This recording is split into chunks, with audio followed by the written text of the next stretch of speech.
একাত্তরের মুক্তিযুদ্ধের মতো জুলাই যোদ্ধারাও দেশের সার্বভৌমত্ব রক্ষায় ভূমিকা রেখেছে। ক্ষমতায় গেলে তাদের সহায়তায় আলাদা বিভাগ গঠন করা হবে বলে জানিয়েছেন বিএনপি চেয়ারম্যান তারেক রহমান। রাজধানী কৃষিবিদ ইনস্টিটিউটে জুলাই গণ অভ্যুত্থানে নিহত ও আহত পরিবারের সাথে মত বিনিময় সভায় তিনি বলেন, আগামী নির্বাচনের মাধ্যমে নিরাপদ গণতান্ত্রিক বাংলাদেশ প্রতিষ্ঠা করতে না পারলে গণ অভ্যুত্থানের সব অর্জন ব্যর্থ হবে। যারা গণ অভ্যুত্থানের চেতনাকে নিজ স্বার্থে ব্যবহার করতে চায় তাদের বিরুদ্ধে সজাগ থাকার আহ্বান জানান তারেক রহমান।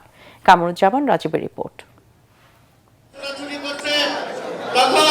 যাদের আত্মত্যাগের কারণে দেশ ফ্যাসিবাদ মুক্ত হয়েছে, সেই জুলাই যোদ্ধাদের বুক ভরা কষ্টের কথা খুব কাছ থেকে শুনলেন তারেক রহমান। আশ্বাস দিলেন সবাইকে সমান মর্যাদা দেয়ার। শহীদ পরিবারের স্বজনরা অভিযোগ করেন, যে স্বপ্ন নিয়ে ২৪-এর গণ অভ্যুত্থানে ছাত্র জনতা জীবন দিয়েছে তা এখনও পূরণ হয়নি। অন্তর্বর্তী সরকারের কাছে যে প্রত্যাশা ছিল তা তারা পূরণ করতে পারেনি। আগামী সরকার যেন অন্তর্বর্তী সরকারের মতো বেইমানি না করে। আমার আহনাফ রক্ত দিয়েছে বিধায় আপনি আজকে এখানে আছেন। আমাদের সন্তানদের হত্যার বিচারটুকু করবেন। আওয়ামী লীগ সন্ত্রাসী বাহিনী এবং পুলিশ বাহিনী একত্রিত হয়ে আমার এই ডান হাতটা দ্বিখণ্ডিত করে ফেলে। দেশের বেদনা, কত দুঃখ, কত কষ্ট তার। আমি বলতে চাই, এই সরকার যে কাজ করেছে বাংলাদেশ আপনি দিকে ছাড়বে না। বিএনপি নেতারা বলেন, জাতির মুক্তির দিশারি জুলাই যোদ্ধাদের সম্মান জানাতে না পারলে ভবিষ্যতে কেউ দেশের জন্য জীবন দিতে আসবে না।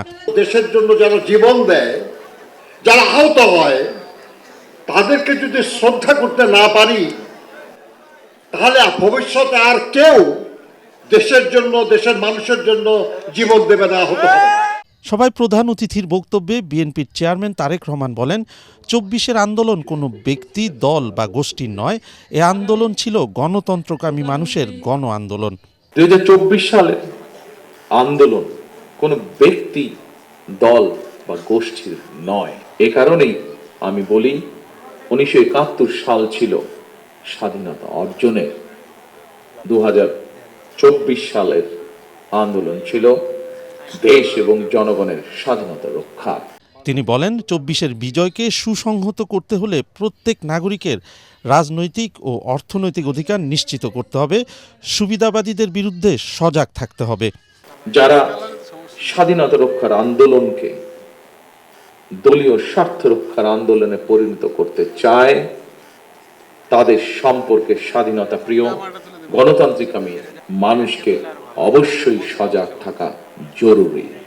একটি নিরাপদ গণতান্ত্রিক বাংলাদেশ প্রতিষ্ঠার জন্য আগামী জাতীয় নির্বাচন অত্যন্ত অত্যন্ত এবং অত্যন্ত গুরুত্বপূর্ণ। আমরা যদি একটি নিরাপদ গণতান্ত্রিক বাংলাদেশ প্রতিষ্ঠা করতে ব্যর্থ হই, তাহলে এইভাবেই আমাদেরকে শোক সমাবেশ আর শোকগাথা চলতে থাকবে। সরকার গঠনের দায়িত্ব পেলে বিএনপি শহীদদের উদ্দেশ্য বাস্তবায়িত করবে। গণতন্ত্রের বিজয় যাত্রা অর্জিত হবে বলে জানান তারেক রহমান। কামরুজ্জামান রাজীব, এটিএন বাংলা, ঢাকা।